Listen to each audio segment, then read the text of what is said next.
Sometimes we look at ourselves and wonder, why do my nose resembles to my dad's nose? Or why I have these curls just like my mama's hair? So, ever thought how that happens? How do we inherit these traits that make us look like our parents? Well, it all starts with something called DNA. You get half of your DNA from your mom and half of your DNA from your dad. Think of it like your parents each gave you one piece of a puzzle, and together those pieces make the full picture of you. Now, this DNA isn't just random, it's organized into sections called genes. Each gene contains instructions for a specific trait, like your eye color, your height, or even whether you're good at rolling your tongue. You've tried that, right? The tongue rolling thing? It's all genetic. So, you might know that DNA is like your body's ultimate instruction manual. It is found inside every single cell, neatly packed into structures called chromosomes. And guess what? You've got 23 pairs of these chromosomes, half from your mom and half from your dad. Within these chromosomes are sections called genes, and each gene holds the instructions for one specific trait. Think of genes like chapters in a book. One gene might decide your eye color, while the another would decide hair color. So now, before a cell divides, whether it's for growth, repair, or even making new cells, your DNA needs to get organized. You see, DNA is a really long, like a super long rope, and if you just leave it hanging around loose, it could get all tangled up. So your DNA coils up tightly into neat structures called chromosomes, and there are 23 pairs of them in humans. So, how 23 pairs? 23 chromosomes from your mom and 23 chromosomes from your dad. That makes up 46 chromosomes in total, and eventually the 23 pairs. Right? This is where the magic happens. Each chromosome carries the instructions for building you, and they have to be well organized so that when the cell divides, each new cell gets a full, accurate set of instructions, right? It's kind of like rolling up a long string so it doesn't get messy. DNA does the same thing to keep everything in order. Okay, so now we've got this DNA and these genes, but how do they actually make traits? Well, genes act as instructions to make proteins. Proteins are the real heroes. They build, repair, and create everything in our body. For example, a gene for eye color produces proteins that give your eyes their shade. It could be brown, blue, green, or something in between. Another gene might make keratin, a protein responsible for your hair's texture. So basically, proteins bring your genes to life and make your traits visible. Now, let's break down how the body actually expresses those inherited traits. So, first, your DNA needs to be read to get instructions out, and this starts with something called transcription.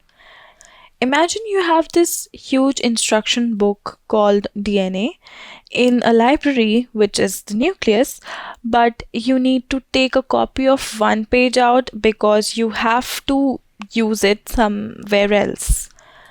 That's what happens in transcription. DNA gets copied into a molecule called mRNA or messenger RNA, and this mRNA is like a short version of the DNA that can move out of the nucleus and into the rest of the cell where things are going to happen. It's like a messenger carrying the instructions from the nucleus to a ribosome to get things done. So now, coming to the translation. Once mRNA has the DNA instructions, it goes to ribosome, which is like a protein making factory inside your cell. So this ribosome reads the mRNA and starts putting together amino acids to make proteins. So, proteins are essential for pretty much everything in your body: how you grow, how you heal, how your body functions, everything. The mRNA is read in groups of three letters called codons, and each codon tells the ribosome which amino acid is to be used. So, the amino acids are like building blocks of proteins.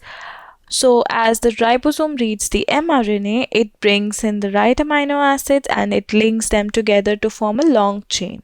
And this chain is the protein. And once it's made, it does its job in the body, whether that's helping with digestion, your immune system, or even making your hair the color it is. So now you see how your traits get expressed. It all starts with that copy of your DNA, and through transcription and translation, your cells create the proteins that make up who you are. And that's how the traits you inherit from your parents are expressed. Whether it's the color of your eyes and your ability to fight off a cold, it all boils down to your DNA giving instructions and your body following those instructions to build proteins and structures. So now the question is, how do we figure out which traits you inherit? So let's bring in a handy tool called Punnett Square, basically a cheat sheet for predicting traits. Let's take eye color as an example. Brown eyes, capital B, are dominant, and blue eyes, small b, are recessive. Imagine dad has one capital B and one small b, and mom also has the same. When we combine their genes, we can draw a simple Punnett square. Here's what we see. Capital B means brown eyes, where the dominant wins. Small b, capital B, small b also means brown eyes because that B is dominant over the small b. But if we get small b, two recessive genes together, we get blue eyes. So the chances are 75% for brown eyes and 25% for blue eyes. Cool, right? So this works for many traits. Now you might think that all your genes are active at all the time, but actually your cells are pretty smart. They only use the genes they need for their job. For example, in your skin cells, the genes that produce melanin, the pigment responsible for your skin color and your hair color, are switched on. But the same genes in your muscle cells would be turned off. It's like turning on the lights in only the rooms you're using. Right? And here's something fascinating. Genes doesn't work alone. The environment you live in plays a pretty much big role in how your traits get expressed. For instance, the genes for height might depend on how much nutrition you get while growing up, or the genes that protect your skin from sunlight might be more active if you live in a sunny place.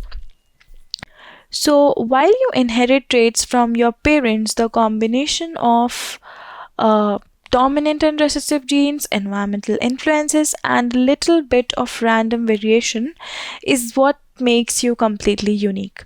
Even siblings who share the same parents can look and act so different because of this complex mix. So, to sum it all up, inherited traits come from the DNA passed down by your parents, and these genes give your cells the instructions to create proteins, and those proteins bring your traits to life. But your environment and life experiences also shape who you are. So, this was all about how the traits get inherited from parents to offsprings and how they actually express.